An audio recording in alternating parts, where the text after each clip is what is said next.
Merci Madame Rist et Madame Rubin. Merci Monsieur le Président.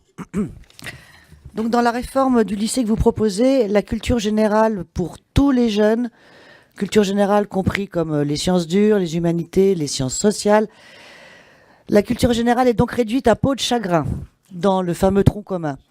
Affaiblit donc les disciplines scientifiques pour tous, terminer les sciences sociales et économiques qui permettent de comprendre le monde. Ces disciplines ne sont plus que des spécialités que les jeunes devront choisir dès 15 ans pour être sélectionnés 3 ans plus tard à l'université. Vous imaginez des jeunes dès 15 ans enfermés dans un corridor de spécialités. Fini le droit à l'erreur, fini les errements nécessaires à la construction de son orientation. Bienvenue à l'école qui ne change rien, selon nous, à l'inégalité. Par contre, bienvenue à l'école de l'utilitarisme. C'est dans ce même esprit que j'ai été contactée par des enseignants de sciences économiques et sociales qui s'inquiètent de la nouvelle répartition de leurs disciplines. Celle-ci se retrouve non seulement marginalisée en termes de volume horaire, mais c'est surtout son démembrement qui pose problème. Conformément aux souhaits de l'Institut de l'entreprise, une émanation du MEDEF, vous vous apprêtez en effet à séparer l'enseignement des sciences économiques de celui des sciences sociales. Ce faisant, c'est un regard critique sur les différentes façons d'appréhender notre société que vous supprimez. Monsieur le ministre, votre gouvernement s'apprête à faire une loi contre les fake news. Ne pensez-vous pas que doter l'ensemble de nos enfants d'une culture économique, sociale et politique solide serait plus efficace pour leur apprendre à décrypter l'actualité? Merci Madame Rubin. Des prochaines années. Sur les questions de Madame la députée Rubin, j'ai commencé à répondre à certaines, notamment sur les SES, mais vous avez eu certaines expressions avec lesquelles je ne peux pas être en accord. Par exemple, quand vous dites que la culture générale est réduite à peau de chagrin, je crois que vraiment tout démontre le contraire dans l'organisation que nous avons proposée. Quand vous dites bienvenue à l'école de l'utilitarisme, je ne sais pas ce que vous mettez derrière ce mot, mais je ne crois que c'est pas du tout ça.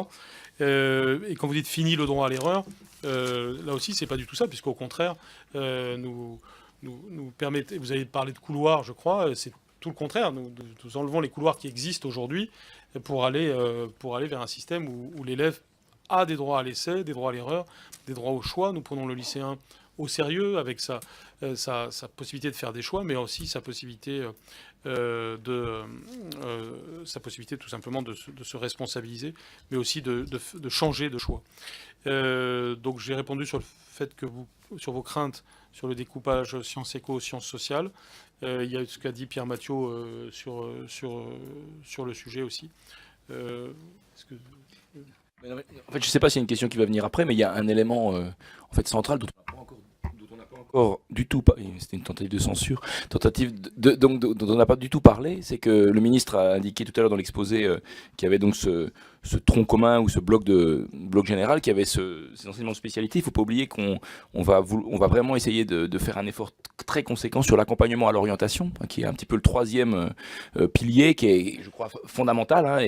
Et en effet, pour répondre à beaucoup de questions qui ont été déjà posées sur l'objectif qui était fixé, ou plutôt sur la manière dont on pourra évaluer de la réussite de la réforme, je crois qu'on pourra l'évaluer lorsque on ne sera plus à 60% d'échecs en première année de licence, mais où on sera à des niveaux d'échecs qui seront beaucoup moins élevés qu'aujourd'hui. Parce que bon voilà, on peut toujours dire que c'est pas grave d'échouer en première année de licence, parce que finalement au bout de 5 ans les élèves en France ont plus souvent un master qu'ailleurs dans le monde, mais enfin bon, globalement quand même échouer au moins une fois en licence, parfois 2 fois, c'est quand même problématique sur le plan psychologique et même dans la croyance qu'on peut avoir dans notre système de formation. Donc je pense qu'on va beaucoup insister sur la dimension de l'accompagnement à l'orientation, qui est aussi, je terminerai par là, un élément d'égalité des chances, parce qu'on sait bien aujourd'hui que la mésinformation des jeunes sur l'orientation produit beaucoup d'autocensure et conduit des élèves qui ont du talent scolaire, notamment des élèves de milieu modeste, à s'empêcher de penser à certaines filières parce qu'ils considèrent qu'elles ne sont pas faites pour eux. Voilà.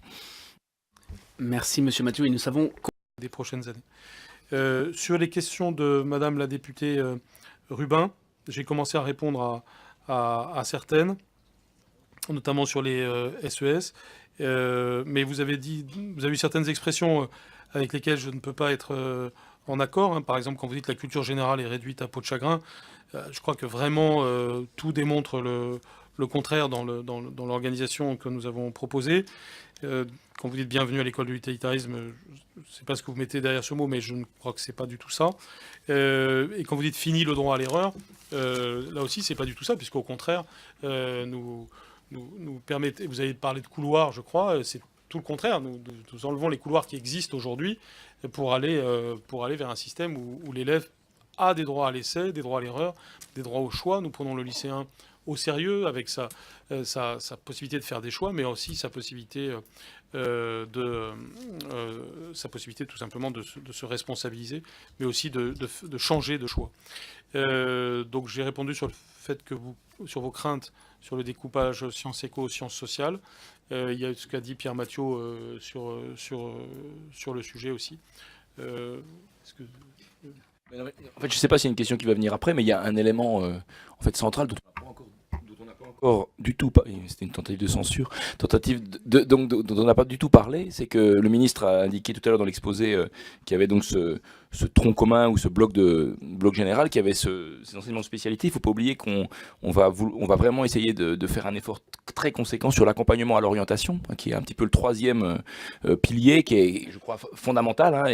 Et en effet, pour répondre à beaucoup de questions qui ont été déjà posées sur l'objectif qui était fixé, ou plutôt sur la manière dont on pourra évaluer de la réussite de la réforme, je crois qu'on pourra l'évaluer lorsque on ne sera plus à 60% d'échecs en première année de licence, mais où on sera à des niveaux d'échecs qui seront beaucoup moins élevés qu'aujourd'hui. Parce que bon voilà, on peut toujours dire que c'est pas grave d'échouer en première année de licence, que finalement au bout de 5 ans, les élèves en France ont plus souvent un master qu'ailleurs dans le monde. Mais enfin bon, globalement quand même échouer au moins une fois en licence, parfois 2 fois, c'est quand même problématique sur le plan psychologique et même dans la croyance qu'on peut avoir dans notre système de formation. Donc je pense qu'on va beaucoup insister sur la dimension de l'accompagnement à l'orientation, qui est aussi, je terminerai par là, un élément d'égalité des chances, parce qu'on sait bien aujourd'hui que la mésinformation des jeunes sur l'orientation produit beaucoup d'autocensure et conduit des élèves qui ont du talent scolaire, notamment des élèves de milieu modeste, à s'empêcher de penser à certaines filières parce qu'ils considèrent qu'elles ne sont pas faites pour eux. Merci Monsieur Mathieu, et nous savons